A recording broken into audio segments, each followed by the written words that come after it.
3 experienced hunters vanished without a trace in the Alaskan wilderness. 28 days later, a rescue helicopter spotted something on thermal imaging that defied explanation. 3 human-shaped heat signatures in sub-zero temperatures, exactly where the men had disappeared. When ground teams rappelled down to investigate, they found only undisturbed snow. The thermal cameras malfunctioned every time they aimed at the spot. What the searchers discovered that day still has no explanation. Captain Sarah Chen had been flying search and rescue missions over Alaska for 12 years. She had seen bodies preserved in ice, hypothermia victims curled beneath fallen logs, and survivors waving frantically from riverbanks. But on October 12, 2019, flying her Bell 212 helicopter over the remote wilderness of Gates of the Arctic National Park, she saw something that made her question her equipment. The thermal imaging display showed 3 distinct heat signatures in a small valley 40 miles from the nearest settlement. The shapes were unmistakably human: torso, arms, legs, and each registered exactly 98.6 degrees Fahrenheit. The air temperature was minus 22 degrees. Snow covered the ground in 8-foot drifts. Chen circled the valley twice, adjusting the thermal camera settings. The heat signatures remained constant, positioned in a triangular pattern, roughly 15 feet apart. She radioed ground control and requested immediate deployment of a rappel team. The helicopter's GPS coordinates placed the signatures at 68.2375 degrees north, 151.4892 degrees west, the exact location where 3 hunters had vanished 28 days earlier. 3 Alaska State Troopers descended into the valley within an hour. Trooper Michael Harrison rappelled down first, followed by Sergeant Lisa Martinez and Trooper John Kowalski. They found only pristine snow. No footprints, no depressions, no signs of human presence. When they aimed their handheld thermal cameras at the exact coordinates Chen had marked, the devices displayed error messages and shut down. The helicopter's thermal imaging system malfunctioned when pointed at the same location. Martinez attempted to film the location with her body camera, but the device shut down. Kowalski's radio crackled with static interference when he tried to report their findings. Harrison's GPS unit displayed coordinates that placed him 3 miles south of his actual position. The electronic malfunction ceased when the team moved 50 yards away from the thermal signature location. Chen's thermal recording showed the 3 heat signatures for exactly 14 minutes and 37 seconds before they disappeared. The shapes maintained perfect human proportions throughout the recording. Their positions never shifted. Their temperatures never fluctuated. At 3:47 p.m., the thermal signatures simply vanished from the display as if they had never existed. The ground team swept the area with metal detectors, probed the snow with avalanche rods, and photographed every inch of ground. The snow showed no disturbance, no animal tracks, no vegetation had been disturbed beneath the snow layer. The thermal signatures had vanished from all equipment except Chen's initial recording, which would later be analyzed by FBI specialists who found no technical explanation for what the helicopter had captured. Marcus Webb owned Webb Construction in Anchorage. At 42, he had built a reputation for completing projects in Alaska's most challenging terrain. His company specialized in remote infrastructure, pipeline stations, telecommunications towers, and mining camp facilities. Webb employed 37 people and maintained contracts with oil companies throughout the North Slope. His business success allowed him to pursue his passion for hunting in Alaska's most remote wilderness areas. Webb had served 6 years in the Marines, including 2 deployments to Iraq. His military record showed commendations for leadership under extreme conditions. After his discharge, he used his GI Bill benefits to study construction management at the University of Alaska. His transition from military service to civilian business ownership had been seamless. Webb planned his hunting trips with the same precision he applied to construction projects. Every September for the past 8 years, Webb had taken the same hunting trip to gates of the Arctic National Park with his brother-in-law Tom Schultz and their guide, Jake Morrison. Webb maintained detailed spreadsheets of equipment, weather patterns, and hunting success rates. His garage contained organized bins of camping gear, each labeled with inventory lists and maintenance schedules. His wife Jennifer described him as methodical, someone who checked emergency supplies twice and always carried backup equipment. Tom Schultz worked as a radar technician at Elmendorf Air Force Base. At 38, he had served 2 tours in Afghanistan and spoke fluent Dari. His security clearance required annual psychological evaluations, all of which showed stable mental health. Schultz had completed survival training in Alaska, Colorado, and North Carolina. His personnel file contained no disciplinary actions or concerning behavior reports. His colleagues described him as reliable and technically competent. Schultz maintained a workshop in his basement where he repaired electronic equipment as a hobby. His shelves were lined with radio parts, circuit boards, and testing equipment. He had modified their hunting radios to increase range and reliability. His technical expertise made him the communication specialist for their hunting expeditions. His wife, Sarah, appreciated his careful attention to safety protocols. Jake Morrison had been guiding hunters through Alaska's wilderness for 23 years. At 51, he knew the migration patterns of every animal in the gates of the Arctic. His guide service maintained a perfect safety record. Morrison had never lost a client. His truck contained detailed topographic maps marked with GPS coordinates for every successful hunt he had guided. The Alaska Department of Fish and Game had never received a complaint about Morrison's services. Morrison had been a Navy SEAL before starting his guide service. His military record included classified operations in Southeast Asia and Central America. After his discharge, he moved to Alaska and obtained his guide license. His reputation for safety and success attracted clients from across the United States. His booking schedule was filled months in advance during hunting season. September 23, 2019, 6:47 p.m. Morrison's voice transmitted through the radio to base camp. The message lasted 43 seconds and was recorded by the National Weather Service monitoring station in Fairbanks. Morrison reported successful completion of their 4th day hunting. He confirmed they had harvested a mature bull caribou and planned to return to their pickup point on September 25th as scheduled. His voice sounded calm and professional during the transmission. The transmission originated from GPS coordinates that placed the hunting party 12 miles northeast of their planned campsite in a valley that Morrison had used for 3 previous hunts. The location was marked in his guide logs as Valley 7C, reliable caribou crossing territory with fresh water sources and natural windbreaks. Morrison had guided successful hunts in this valley in 2016, 2017, and 2018. No background noise in the transmission suggested distress or unusual activity. Earlier that day, Morrison had called his wife Linda from his satellite phone at 3:22 p.m. Linda later told investigators that Jake sounded optimistic about the hunt and mentioned they had tracked the caribou herd to a new area within the valley. The call lasted 4 minutes and ended with Morrison saying he would call again the following evening as planned.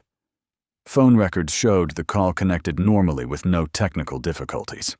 Webb's GPS unit transmitted its final location data at 8:15 p.m. on September 23rd. The coordinates matched Morrison's radio transmission location within 30 feet. The device showed no movement after that timestamp. Webb's GPS had been programmed to transmit location data every hour during their hunting trips. The device's battery showed full charge at the time of the final transmission. Schultz's emergency beacon remained inactive throughout the entire period. His military-issued radio equipment showed no attempted transmissions after September 23rd. The radio had been modified by Schultz to include emergency frequencies monitored by Elmendorf Air Force Base. No distress signals were received by military monitoring stations. Schultz's personal satellite phone showed no activity after September 23rd. The satellite phone records showed no outgoing calls after Morrison's 3:22 p.m. call to his wife. The device remained powered on and showed full battery life until September 26th, when the signal went dead. Satellite tracking data indicated the phone had not moved from its last known position during those 3 days. The device's emergency beacon was never activated. The phone's GPS showed consistent coordinates matching the final radio transmission location. Weather reports from the National Weather Service showed clear conditions for the Fairbanks region through September 26th. Temperatures ranged from 38 degrees during the day to 18 degrees at night. No precipitation was recorded. Winds came from the northwest at 8 miles per hour. Visibility remained unlimited throughout the period. No weather-related emergencies were reported in the region during the time frame. September 26, 2019, 10:15 a.m., Alaska State Troopers received a call from Morrison's wife, Linda. The hunters had missed their scheduled pickup at the airstrip. Bush pilot Charlie Brennan was standing beside his Cessna 206, waiting for 3 men who should have arrived 2 hours earlier. Brennan had flown the same pickup route for Morrison's hunting parties for the past 6 years without incident. His flight log showed the hunters had never been late for a pickup. Brennan flew the planned route that afternoon, scanning the terrain for any sign of the hunting party. At 3:45 p.m., he spotted their camp from the air. 3 olive-green tents were arranged in a triangular pattern in a small valley. The camp appeared organized and undisturbed from aerial observation. No movement was visible around the tents or in the surrounding area. Brennan circled the camp twice before reporting his findings to Alaska State Troopers. Alaska State Troopers dispatched helicopter crew to investigate the campsite. The terrain was too rough for ground vehicle access. Helicopter insertion was the only practical method to reach the remote location. The flight crew consisted of pilot Michael Torres, co-pilot Rebecca Chen, and 2 Alaska State Troopers equipped for wilderness rescue operations. The helicopter departed Fairbanks at 4:30 p.m. with full fuel and emergency medical supplies. The helicopter crew landed at the campsite at 5:30 p.m. They found 3 tents properly staked and secured. No signs of struggle or disturbance were visible around the camp perimeter. The hunters' sleeping bags were laid out inside the tents. Meals had been partially prepared, but not consumed. Coffee remained in a pot over a cold fire pit. The camp's organization suggested normal activity had been interrupted suddenly. Personal items were found undisturbed inside the tents. 3 wallets contained cash, credit cards, and identification documents. Cell phones were powered off but showed no damage. Hunting licenses and permits were stored in waterproof containers. The hunters' rifles remained in their cases with ammunition untouched. No weapons were missing from the camp. Maps and GPS units were found in their designated storage locations. The troopers established a perimeter around the camp and began documenting the scene. They photographed every tent, every piece of equipment, and every personal item. Crime scene tape was placed around the camp to preserve evidence. The camp showed no evidence of bear activity or foul play. No animal tracks were found in the surrounding area. The hunters appeared to have simply vanished while going about their normal camping routine. Trooper Martinez discovered Morrison's daily logbook inside his tent. The final entry was dated September 23rd and described the successful caribou hunt. The entry noted favorable weather conditions and planned return to base camp. No concerns or unusual observations were recorded. The logbook showed detailed planning and normal hunting activities through September 23rd. The writing ended abruptly mid-sentence in the final entry. Alaska State Troopers coordinated with the National Park Service to establish a command post at the Fairbanks Airport. The remote location of the camp required helicopter transport for all search personnel and equipment. Each search operation was limited by weather conditions and helicopter fuel capacity. The nearest refueling station was 60 miles south of the search area. Flight operations were restricted to daylight hours due to the mountainous terrain and unpredictable weather patterns. Ground teams were inserted via helicopter due to the treacherous terrain. The search area encompassed steep valleys, dense forest, and unstable rock formations. Search teams consisted of Alaska State Troopers, National Park Service Rangers, and volunteer search and rescue specialists. Each team carried GPS units, emergency beacons, and communication equipment. Teams were limited to 4-person units for safety and helicopter capacity constraints. The camp investigation revealed no evidence of bear activity or foul play. Alaska State Troopers found no signs of struggle or violence. Personal items remained undisturbed throughout the camp. The hunters' wallets contained cash and credit cards totaling over $800. Cell phones showed no recent activity beyond September 23rd. Hunting equipment remained organized and properly stored in waterproof containers. Forensic specialists from Anchorage examined the campsite for trace evidence. They collected fingerprints from personal items, photographed footprint impressions around the tents, and analyzed the cold fire pit for recent use. DNA samples were collected from the sleeping bags and personal items. The forensic examination took 3 days to complete. No foreign DNA was detected at the scene. All evidence matched the 3 missing hunters. The investigation faced significant logistical challenges. The remote location required expensive helicopter operations for every search mission. Each helicopter flight cost approximately $3,000 in fuel and operational expenses. Weather conditions limited search operations to daylight hours. The vast wilderness area made comprehensive ground searches nearly impossible. Search teams could only cover small sections of terrain each day. Communication problems plagued the search effort. Radio transmissions were unreliable in the mountainous terrain. Dead zones prevented consistent contact between search teams and command post. Satellite phones experienced frequent connection failures in certain areas of the search zone. GPS units showed inconsistent readings near the camp location. Electronic equipment malfunctioned more frequently than normal during the investigation. Search dogs were brought in from Anchorage to track the missing hunters. The dogs showed initial interest in scent trails leading away from the camp, but the trails disappeared after several hundred yards. The dogs became agitated and refused to continue tracking in certain areas of the valley. Their handlers reported unusual behavior they had never observed before. The dogs whined and backed away from specific locations without apparent cause. Alaska State Troopers interviewed Charlie Brennan extensively about his aerial observations. Brennan confirmed the camp appeared undisturbed from the air. He noted no signs of struggle or emergency signals. His flight path had taken him directly over the camp at approximately 500 feet altitude. Brennan had 23 years of experience flying in Alaska and had never encountered a similar situation. The families of the missing hunters arrived in Fairbanks on September 28th and established a command center at the Hampton Inn. Jennifer Webb, Linda Morrison, and Sarah Schultz coordinated with Alaska State Troopers to organize search efforts.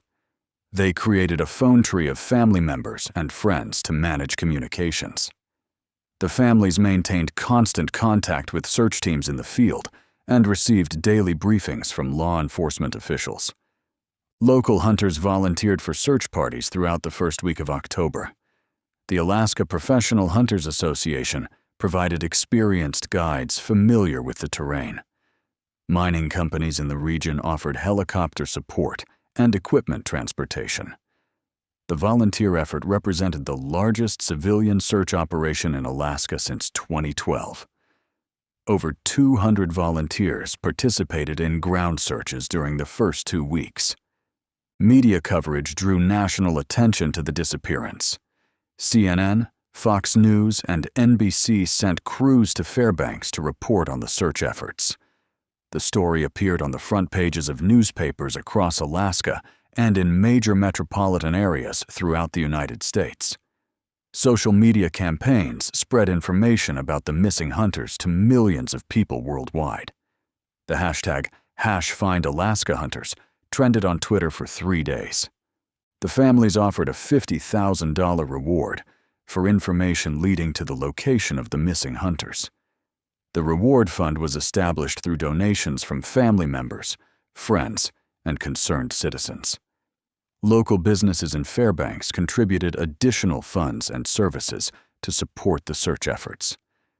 The reward amount was increased to $75,000 by October 10th through additional donations. Prayer vigils were held at churches throughout Alaska and in the hunters' home communities. The families organized nightly gatherings at the Fairbanks Community Center to coordinate search efforts and provide emotional support. Local restaurants donated meals for search volunteers. Hotels provided discounted rates for out-of-town family members and media personnel. The community response overwhelmed the families with support and assistance. The Alaska State Troopers received hundreds of tips from the public. Most tips were investigated, but provided no useful information. Several psychics contacted law enforcement claiming to have visions about the missing hunters. None of the psychic information led to productive search areas.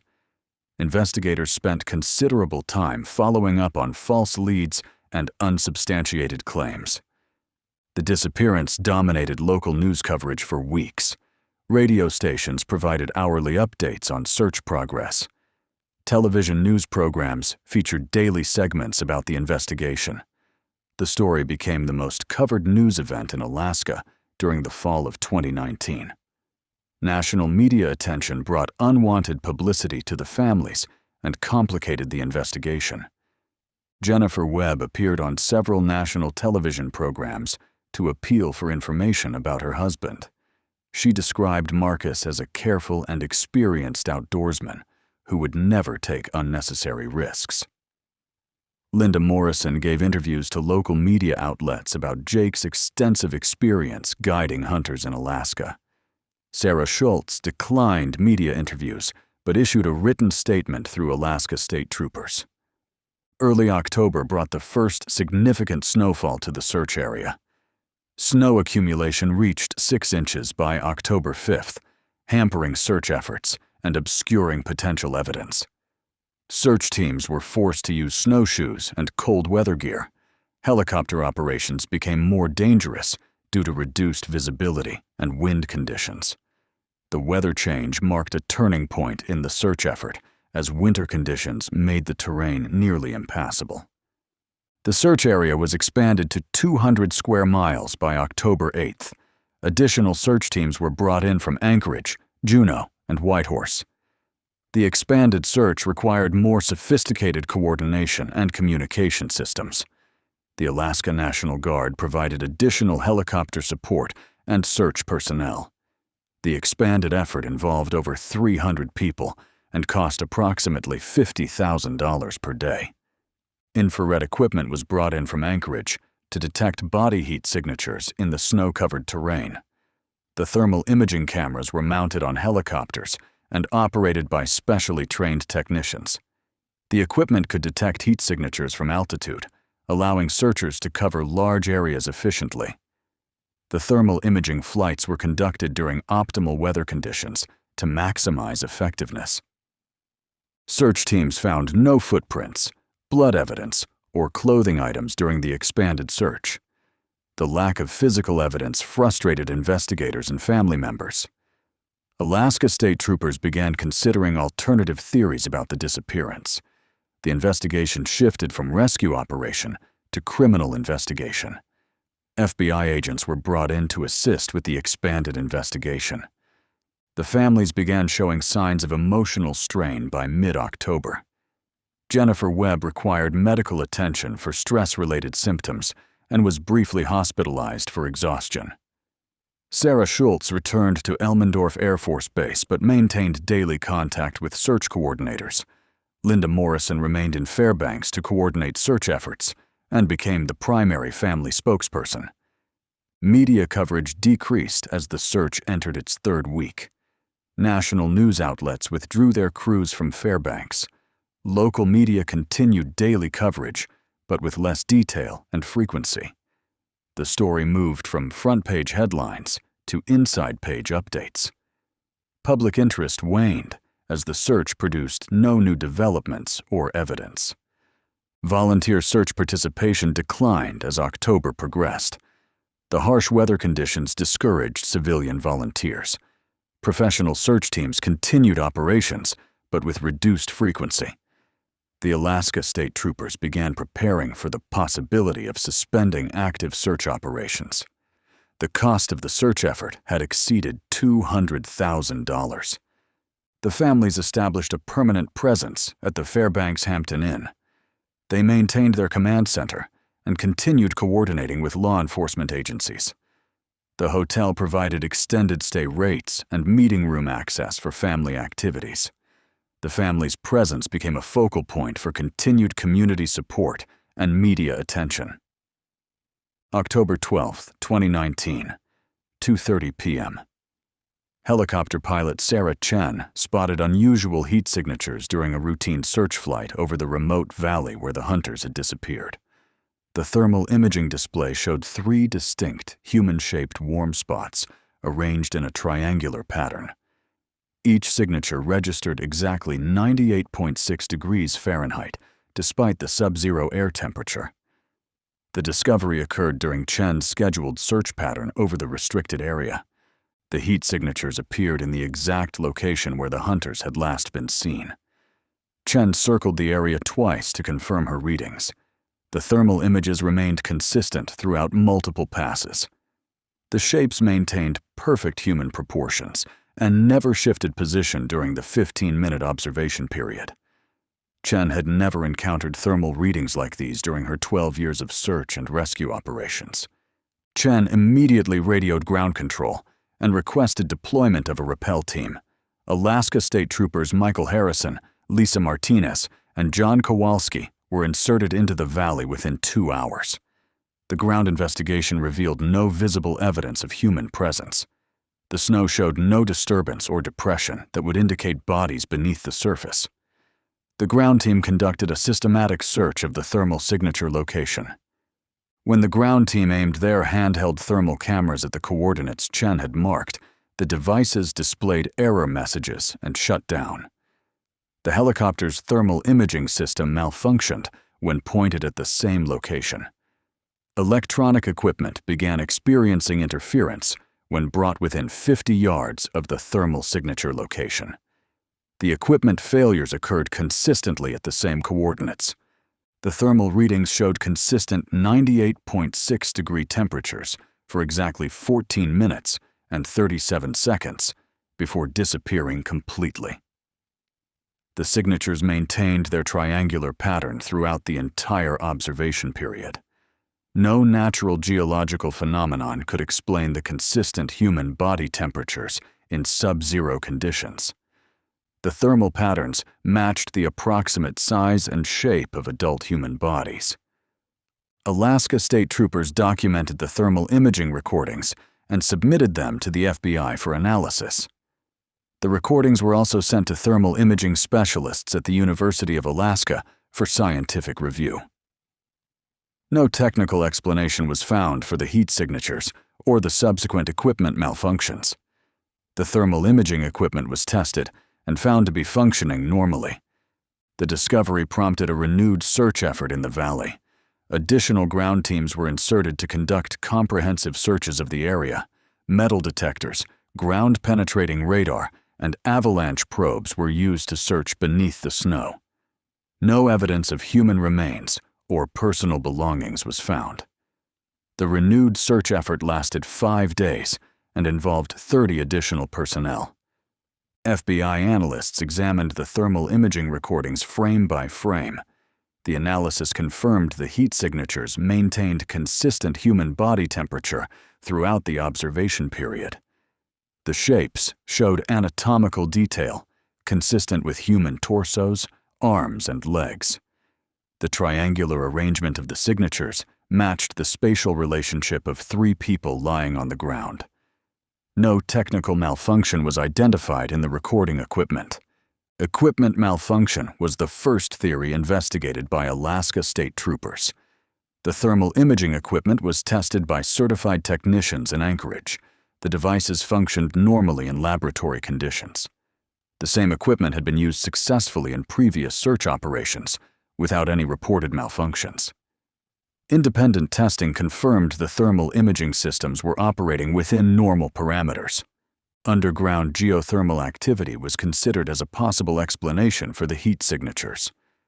Geologists from the University of Alaska surveyed the area for volcanic activity or underground hot springs. No geothermal sources were found in the region. The geological survey ruled out natural heat sources as an explanation. Soil samples showed no evidence of geothermal activity or underground temperature variations. Foul play was investigated as a potential cause of the disappearance. Alaska State Troopers examined financial records, personal relationships, and recent activities of all 3 hunters. No evidence of criminal activity was found.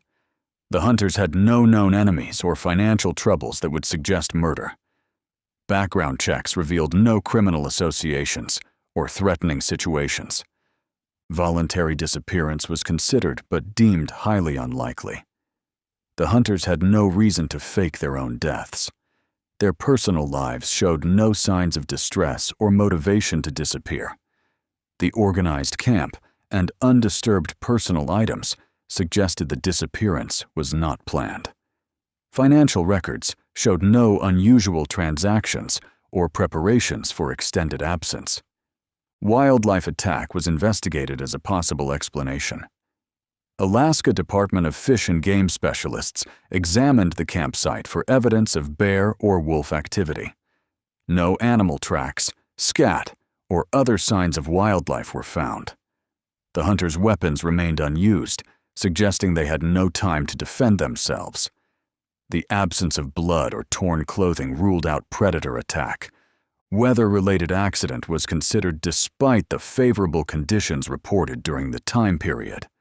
The National Weather Service confirmed clear conditions throughout the relevant time frame. No sudden weather changes or dangerous conditions were recorded in the area. The hunters' experience and preparation made weather-related accident unlikely. Military accident or classified operation was investigated due to Schultz's security clearance and military background. Air Force officials confirmed no classified operations were conducted in the area.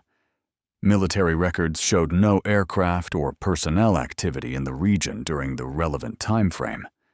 The military connection was ruled out as a factor in the disappearance. Psychological breakdown or group psychosis was considered as a possible explanation. Mental health records for all 3 hunters showed no history of psychological problems. The hunters' families reported no unusual behavior or stress before the trip. The theory was dismissed due to lack of supporting evidence. The coffee pot in the hunters' camp still contained cold coffee when searchers arrived 3 days after the disappearance. The liquid showed no signs of freezing, despite overnight temperatures dropping to 18 degrees. The coffee appeared to have been brewed recently, with grounds still visible in the bottom of the pot. No explanation was found for why the coffee had not frozen solid in the sub-zero conditions. Morrison's journal was found open in his tent with an entry dated September 23rd. The final entry stopped mid-sentence while describing the successful caribou hunt. The pen was found beside the journal with the cap removed. The incomplete sentence read, "The herd moved toward the valley just as we predicted, and the shot was clean. But something about this place feels—" The entry ended abruptly with no indication of what Morrison intended to write. 3 camp chairs were arranged around the cold fire pit in a perfect triangle. The chairs faced inward toward the fire pit with mathematical precision. No footprints were found in the dirt around the chairs. The chairs appeared to have been positioned deliberately, as if the hunters had been sitting around the fire when they disappeared. The arrangement was too perfect to be coincidental. The hunters' sleeping bags showed clear impression marks of human bodies, but the bags contained no occupants. The impressions were perfectly preserved in the downfilling, suggesting the hunters had been lying in their sleeping bags recently. Body heat would have been required to maintain the impressions in the sleeping bags. The impressions matched the approximate size and shape of the 3 missing hunters. Food preparations were found half completed throughout the camp. A can of beans had been opened, but not heated. Bread slices were cut, but not consumed. Hunting knives were found beside partially prepared meals. The food showed no signs of spoilage, despite being exposed to the elements for several days. The meals appeared to have been abandoned mid-preparation. Personal items were arranged too neatly throughout the camp. Toiletries were lined up in perfect rows inside the tents. Clothing was folded and stacked with military precision. The organization suggested the hunters had been preparing for something, but the level of organization was unusual for a temporary hunting camp. The arrangement appeared deliberate and ritualistic.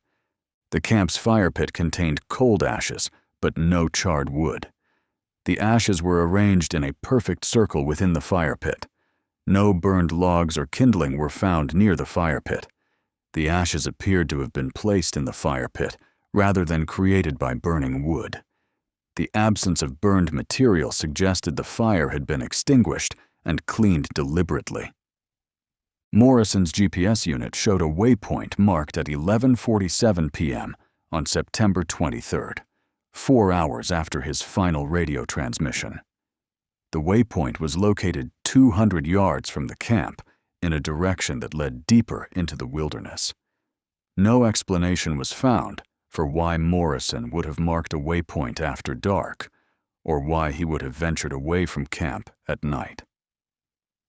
The official search was suspended on October 20th, 2019, after 28 days of continuous operations. Alaska state troopers cited harsh weather conditions and exhausted resources as reasons for ending active search efforts. The search had cost over $400,000 and involved more than 500 personnel. The case remained open, but no additional search operations were planned. The area where the hunters disappeared was restricted to unauthorized personnel by the National Park Service. The restriction was implemented for safety reasons, according to official statements. No timeline was given for when the restriction would be lifted. The restricted area encompasses a 5-square-mile zone around the hunter's last known location. Violation of the restriction carries federal penalties. The thermal anomaly continued to appear intermittently on helicopter flights over the restricted area. Pilots reported seeing the same 3 heat signatures during clear weather conditions. The signatures always appeared in the same triangular pattern at the same coordinates. No ground investigations were conducted to verify the ongoing thermal readings due to the area restriction. Electronic equipment continued to malfunction in the same location where the initial thermal signatures were detected. GPS units showed incorrect readings within the restricted zone. Radio communications experienced static interference. Camera equipment shut down when aimed at specific coordinates within the area. The equipment failures occurred consistently for any electronic device brought within 50 yards of the thermal signature location. The families of the missing hunters established a memorial fund in their honor. The fund provides scholarships for wilderness survival training programs. Annual memorial services are held in Fairbanks on the anniversary of the disappearance. The families continue to hope for answers about what happened to their loved ones. The memorial fund has raised over $200,000. Alaska state troopers receive occasional reports from pilots and hiker about unusual activity in the restricted area. The reports describe unexplained heat signatures, electronic malfunctions, and equipment failures. None of the reports have led to renewed search efforts or additional investigations. The reports are filed but not actively investigated. The hunters' vehicles remain parked at the Fairbanks airport. The families have maintained insurance payments and registration fees. The vehicles are occasionally started and moved to prevent mechanical deterioration. The families hope the hunters will one day return to claim their vehicles. The airport has waived long-term parking fees for the families.